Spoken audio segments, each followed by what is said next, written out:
안녕하세요. 저는 좋은건설정보에서 M&A 관련 일을 하고 있는 김승현 과장입니다. 오늘은 건설공사의 분쟁에 대해서 이야기를 나눠보려고 합니다. 건설공사의 분쟁, 우리가 흔히 건설 클레임이라고 많이 이야기합니다. 클레임을 한국말로 번역하면 문제를 제기하다, 주장하다 라고 번역할 수 있을 것 같습니다. 건설공사를 진행하다 보면 당초 계약했던 내용과 상황이 달라져서 크고 작은 분쟁들이 일어날 수 있습니다. 클레임은 크게 두 가지 경우를 산정할 수 있는데요. 시공자, 공사 수주를 받은 사람이죠. 이 시공자가 공사를 발주한 건축주에게 클레임을 제기하는 경우가 있고, 이 반대의 경우인 건축주가 시공자에게 클레임을 제기하는 경우가 있습니다. 첫 번째 경우는 어떤 게 있을까요? 예를 들어서 토공사를 진행하는데 흙을 파가지고 흙막이를 만들어야 하잖아요. 원래는 어스앵커 공법을 사용하기로 했는데, 주변에 병원이 있는 거예요. 병원에는 환자들이 쉬어야 하잖아요. 편안하게 쉬어야 하는데 어스앵커 드릴로 천공하면 소음이 크거든요. 그니까 민원이 계속 들어오는 거예요. 그러면 공사 진행이 안 되겠죠. 그래서 이거 어스앵커로 하면 안 되겠다. 차라리 벤토나이트로 슬러리홀을 만들어야겠다. 그러면 소음이 덜 하잖아요. 그래서 시공 방법을 바꾸려는데 슬러리홀 세우는 게 상대적으로 돈이 많이 들잖아요. 그니까 시공자가 건축주에게 말하는 거예요. 돈 좀 더 주세요 하고 말이죠. 이게 첫 번째 경우입니다. 그러면 두 번째, 건축주가 시공자에게 클레임을 제기하는 경우는 어떤 걸까요? 약간 눈치 빠르신 분들은 눈치채셨을 수도 있는데, 첫 번째 경우가 따지고 보면 말이죠. 시공자가 건축주에게 공사비를 증액해달라고 말한 거잖아요. 그러면 두 번째 경우는 건축주가 시공자에게 공사비를 감액해달라고 말하는 거겠죠. 근데 사실 이 두 번째 경우는 실제 사례가 별로 없어서요.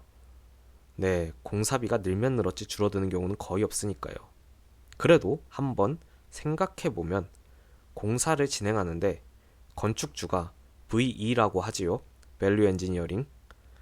원가를 좀 절감할 수 있는 방법을 발견해서 제시한 거예요. 그러면 공사비가 감액될 테니까 클레임을 제기할 수 있겠죠. 그런 경우가 있을 수 있겠습니다. 자, 근데 이 클레임이라고 하면은 우리나라에서는 막 윗사람의 심기를 거스르는 그런 느낌으로 인식이 되는 경향이 있어요. 그래서 조금 강하게 말하면 클레임 제기하면은 정말 돌아올 수 없는 강을 건넌다는 느낌으로 인식되는 경향이 있는데, 우리나라 클레임이 다른 나라 클레임하고 조금 다른 것 같아요. 여기서 다른 나라라고 한다면 미국과 스위스를 예로 들 수 있을 것 같은데, 상황에 따라서 다르겠지만 외국은 건축주와 시공자의 관계가 약간 파트너처럼 생각하는 경향이 있거든요. 그래서 말 그대로 일하다가 파트너에게 문제 제기하듯이 우리나라보단 조금 더 자유로운 분위기라고 생각이 드는데, 아직까지 우리나라는 갑과 을의 관계로 인식되는 게 조금 강한 것 같습니다. 이에 대한 이유는 우리가 가지고 있는 건설공사의 관례를 좀 이해해야 합니다.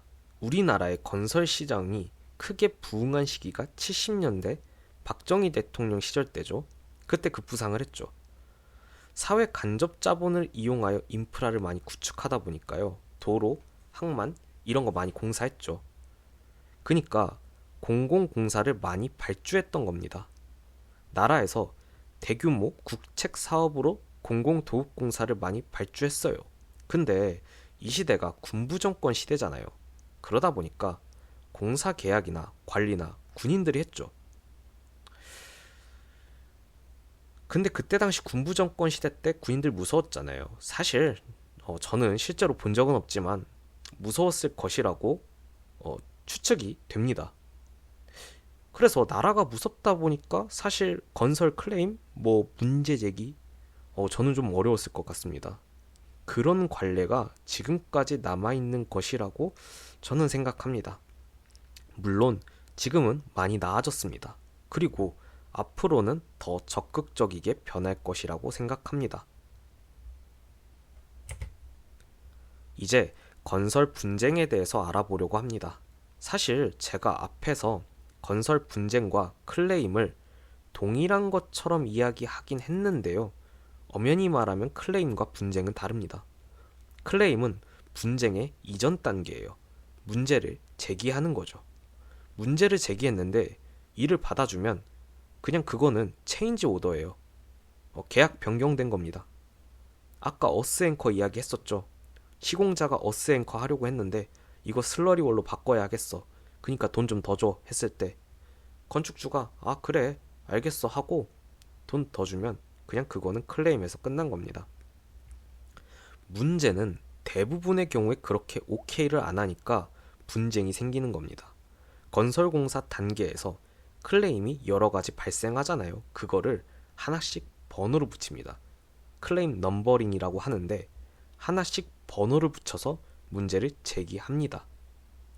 여기서 서로 오케이 하면 그냥 클레임에서 끝난 거고 이게 받아들여지지 않으면 분쟁 절차로 들어가야 합니다.